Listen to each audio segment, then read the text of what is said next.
Welcome to Betrayal Recovery Radio, the official podcast of Apsats, the Association of Partners of Sex Addict Trauma Specialists, hosted by Dr. Jake Porter. Apsats is a nonprofit organization providing professional training and compassionate support to partners affected by problematic sexual behavior and betrayal trauma. In each episode, Dr. Jake guides a conversation of enlightening insights and practical tools to empower those affected by sex addiction and betrayal trauma to use their voices and live their values. The mission of Betrayal Recovery Radio is to offer hope to those in need of healing and growth to those moving through grief. And now, here's your host, Dr. Jake Porter. Well, here we are, time for another episode of Betrayal Recovery Radio. I am your host, Dr. Jake Porter, and today we're going to continue a conversation between Kathy and Conrad Reynolds and Carley Pool. Kathy and Conrad are both coaches. Kathy's trained in the Apsats model, and Carley is an LPC associate, also trained by Apsats, who works extensively with betrayed partners. Carley is one of the sharpest people I know. I met her during her grad school career when I was one of her professors. And you're going to get today the second half of an interview that was done by Kathy and Conrad interviewing Carley at this year's Choose Connection Summit. The topic is on the adult children of sex addicts. There's just now beginning to be way more attention turned to the effects on adult children who experience the discovery of betrayal early on in their childhood, in their adolescence, or even if they didn't know exactly what was going on. So we've gotten lots of great response from this topic, and I know that you will get a lot out of the rest of this conversation. If you missed the first half, I'd encourage you to stop this episode right here, go back to last week's episode, and listen to it first. Before we turn our attention to the continuation of this conversation, I do want to point you to apsats.org.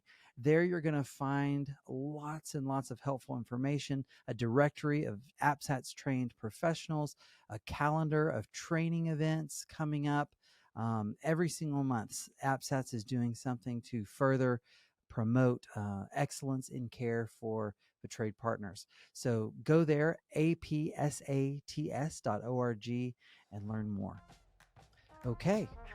Now let's turn to the rest of the conversation between Kathy Conrad Reynolds and Carley Pool.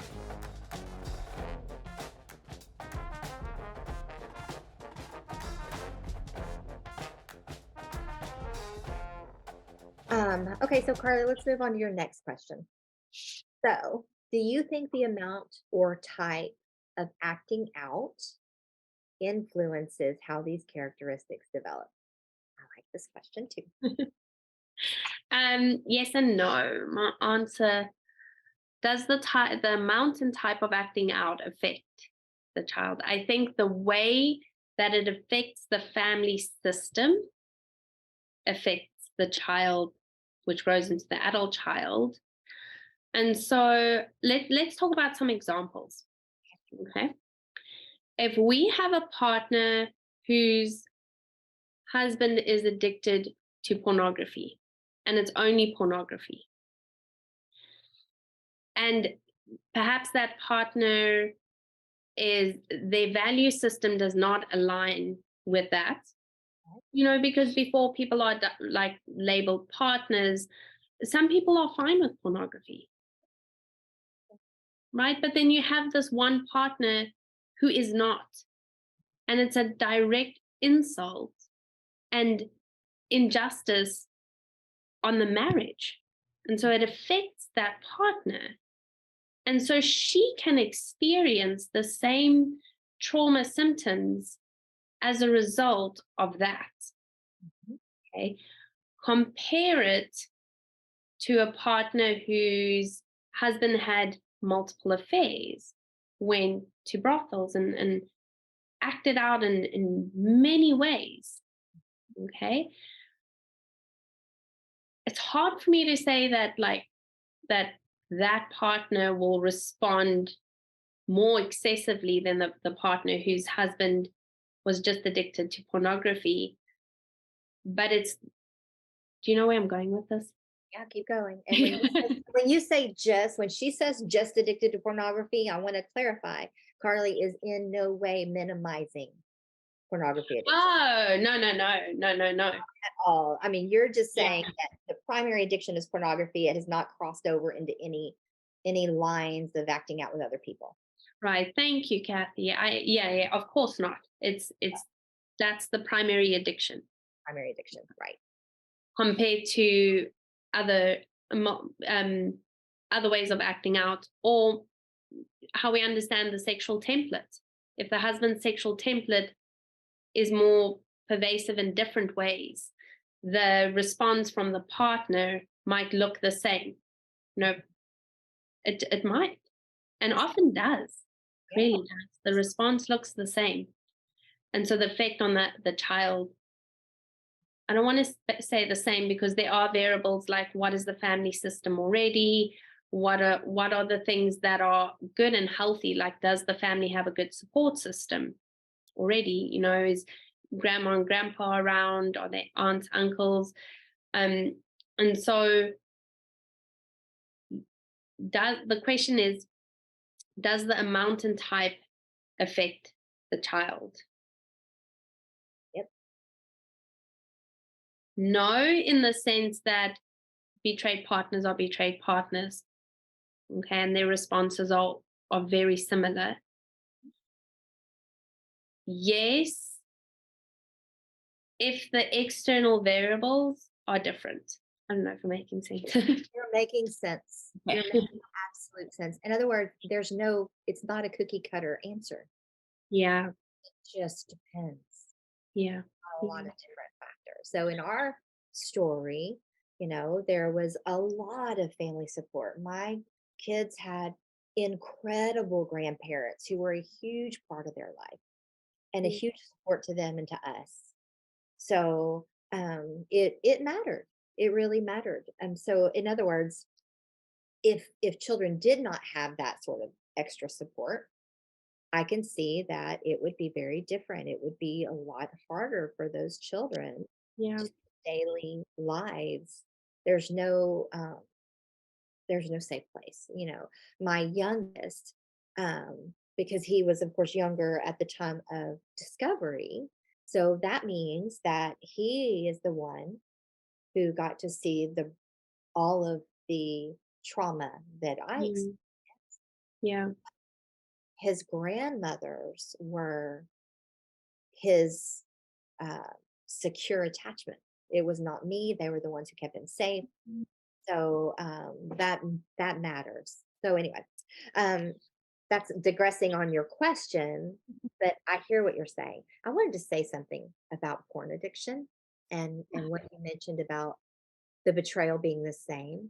mm, I had a partner one time um, say to me that if your husband has had an affair or multiple affairs, whatever the case may be, um, then what is threatening to you is that specific person.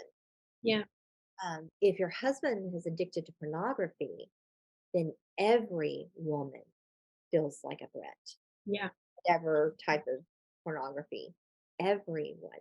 But at the end of the day, it really doesn't matter. It's the betrayal, it's the deception that causes the trauma, yeah. not Mhm. necessarily what the acting out behaviors were. So, okay, Yeah. Carly, let's move on to your next one. Because we were talking about how, oh my gosh, 50 minutes, that's a long time. Well, we're closing in on that 50 minutes. So let's keep going. Um, how do you think this affects the relationship between parents and their children? Ooh, we could talk a whole hour about I that. know. Excuse me. We're good on time. You keep going. I feel like a lot we've actually covered a lot of this, right? But I'll touch on my notes. So I think when I've had the parents of the adult children as clients, there is a lot of guilt, right? I should have done better. Sometimes they know that they did the best that they could have. And sometimes it doesn't help that they hear, me saying, oh, you did the best that you could, because they're like, no, I know that, but I still feel guilty, because back to the first question, why is this important? Parents are now seeing the results of the acting out over the whatever in the last 20 years. And they see their children are now adults, and this is possibly a result. Their behavior is the result. And so it creates, going back to that, either enmeshment, overcompensating, or completely avoiding. Goes back to the extremes. And then there are the cases when, and I might be offending some people, when there's been an attempt to tell your children, you do a good job, and then it becomes a part of the family narrative. But then then that's the family narrative, right? Then everything's about sex addiction recovery or betrayal trauma recovery. That's where they get stuck. I have to share this. I have a couple. Oh, so happy about this. That their adult children, this was their story, right? Mom's a champion for betrayal trauma. Dad is in good recovery. Adult children know everything about, everything. But mom became very open and would over emphasize, be careful of this, this is what you got to look out for. But it rectified itself in the family, because now, mom's like, I'm done with this. Like, can we just live life? Yes. Like, can we just live life? Like, this doesn't have to be all we do all the time. That's awesome.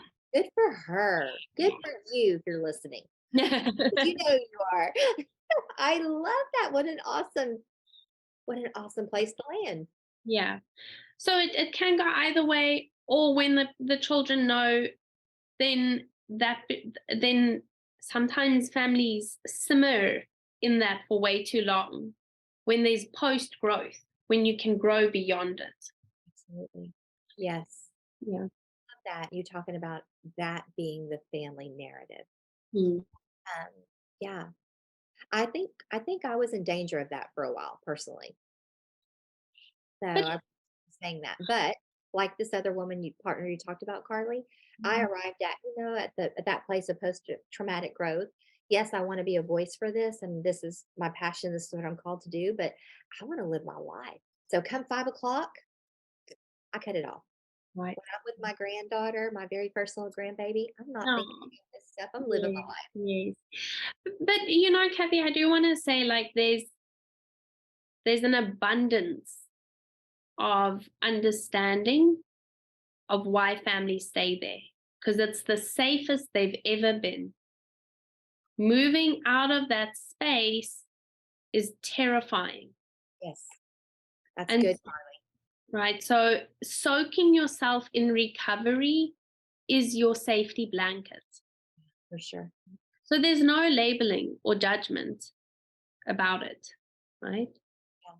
I am so glad you said that, because that just felt like a warm blanket to me. It did. It is the safest place that most of us betrayed partners have been. All of a sudden, it's like, discovery happens, your world falls apart, but at the same time, the heavens open up and life suddenly makes sense. And it just feels empowering because we can do something about that. So thank you for that, Carley. Thank you for that. But we don't want to sit out there and park out there for the rest of our life. We want to take life back and enjoy it, live it out, not allow this to control us. Okay. So this could be a really touchy subject we're going to talk about here, Carley. How do you think religion plays a part? Yes. So I think to answer that question, we have to understand the moral argument in addiction, right? Because if we understand, you know, if I'm an addict, then God hates me, so why even try? He's already rejected me, right? Or there's the narrative, you have to behave, you have to be good for God to love you, so there's no point in even trying. Okay, so I'm getting off track. How does religion affect? How does it play a part? Right, yes, how does it play a part? So I think if religion is important in the family, that's when the moralistic argument comes in, and the purity narrative, Mhm. right? It goes back to the sexual identity of the adult child. Is he or she viewing everything through that sexual narrative of too little, push it down, or too much? The purity narrative, no, it's bad, or leave that. God doesn't love me. I'm never gonna, please him. I might as well do all these other things. And it can, well, I'll share this. For me, I grew up Christian my whole life. I got to a point where I was like, it doesn't matter what I do. It doesn't matter what my dad does. God loves us anyways. Right? So there's a justification for all actions. Right. And there's an avoidance for personal responsibility. If we can focus on the religion and have that, if we can control religion and religion can control us, it's a beautiful way of deflecting from what is the problem here. What is really the problem? What is the accountability in that? So I think religion has a very strong tool to defend, deflect, control. But Right. yeah, right. Thank you so much for saying that, because I hear it all the time, every day. And it is definitely a way of protecting from feeling and experiencing shame, and it's so limiting. Mm, It is it's so disempowering, yeah, because that you're saying that you have no control over your own life yeah, and your own choices, and that's just simply not true. yeah, I mean, if that was God's plan, He would not have given us a brain or free will. So that's my take on it. yeah. So Carly, what do you suggest would be a good road to healing for adult children who've been impacted by sex addiction Yeah. trauma? Well, so like I said earlier, we're only building a platform now, right? But I would say if there are any adult children of SA that might be listening today, I believe that the recovery field are equipping therapists well enough to be able to walk you through that and have an understanding of sex addiction. So I would say, even though there isn't a certification for adult children of sex addicts, therapists to do that, sex addiction therapists and Apsats certified coaches have enough of an understanding to be a good resource for these adult children.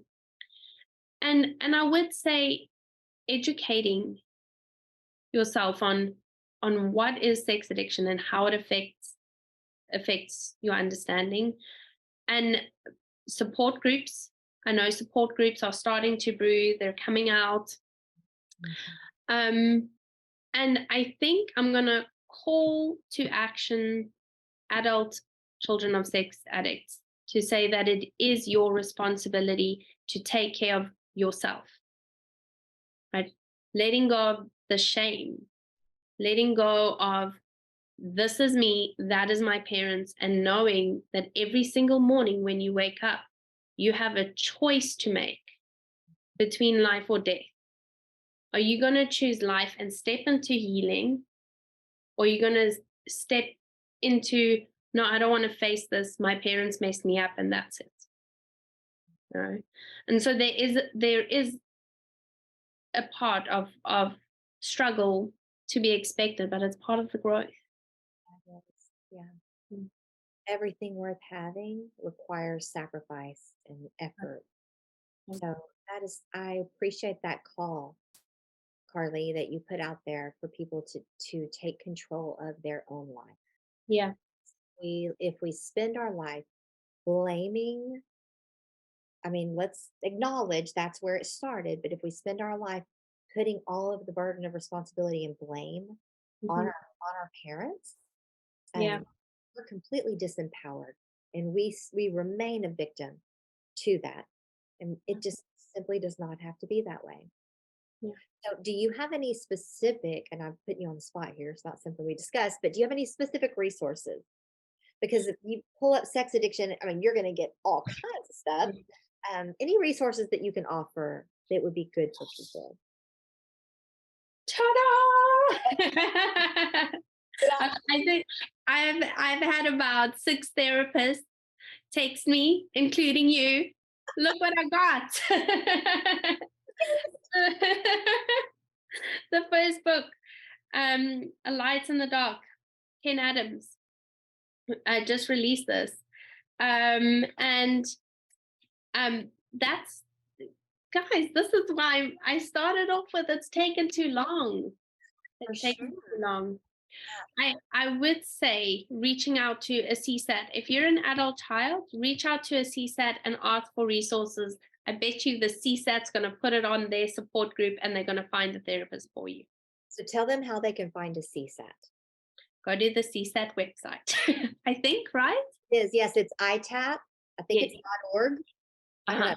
We will put it out there somewhere where you can actually physically see it. Yeah. That's going to show you where a certified sex addiction therapist is in your area, and they're all over the country at least, and I think the world, honestly. Yeah. I also know, and you may not be aware of this, but Kristen and Michael Carey, who are a part of our summit and have been every year, um, they have Living Truth Ministries. Mhm. And Kristen specifically has support groups for young women who are daughters of sex addicts, and it's called Daughters in the Battle. Okay. So we'll include that information for you in case that's something that you guys are interested in. And if Carley, you were in Texas, so if anybody would like support Yeah. this topic, if they're within the state of Texas, they can go to daringventures.com and schedule an appointment with you or a consultation with you to see if you guys might be a good fit for that. Yeah. For sure. All right. And last question for you. Do you have any message for the parents of adult children? I'm waiting. Bring it on. Up for me. Yeah, I mean, I think no, if you take yourself to when it happened, when discovery happened, and you said, and you, now in hindsight, you say to yourself, I did the best that I could, right? The best that you can do today is ask for help. Be authentic, be real. Hard conversations are hard for a reason, but they're so necessary. Okay? If the 12-step program talks about making amends if it does not harm the other person, and that's key. Making amends when in the case it does not harm another person, that's the first step. And do it therapeutically. Ask your coach, ask your therapist, can you facilitate a conversation for us to talk about this? Yes, I think that is so important. And to me, it just breathes freedom and forgiveness, freedom of Yes. shame and forgiveness into the entire family system. Especially for the person who's struggling with the addiction or the pornography, the sex addiction or pornography addiction, to sit in front of your adult children and take responsibility and own your stuff and ask for forgiveness, encourage those children to get the support and help that they need Yeah. is just so freeing for you. Yeah. Right. And also for those betrayed moms who Mhm. carry the shame of physically not functioning and being able to be there and support and love their children, or enmeshing with their children. The same is true for us, to just be able to release that shame and ask for forgiveness of our adult children. What a beautiful gift that we can give to them. Yeah. And Yeah. release them from that shame as well. So Yeah. Carley, thank you so much. Thank you, Kathy. You are such a wise sage. You truly are, and bold, Yeah. and just so smart. So for those of you who need support, I can't recommend Carley enough. She's so smart and tender and sensitive and kind and such a good friend. And it was just such an honor. So Yeah. if people want to contact you, say they listen to this and they have a question, or want to just reach out, how do they contact you? Yeah, it's pretty simple. It's Carley, Carley, at Daring Ventures, a.p.s.a.t.s.com. They can reach me that way. All right. Thank you for joining us. I hope you were as blessed by this time with Carley as I was. Thank you, Carley. Thank you so much for tuning in to this episode of Betrayal Recovery Radio, hosted by Dr. Jake Porter. If you value the content we've shared today, please feel free to rate, subscribe, and leave a review. This helps others find the show, and we greatly appreciate it. For more resources, visit apsats.org. That's apsats.org.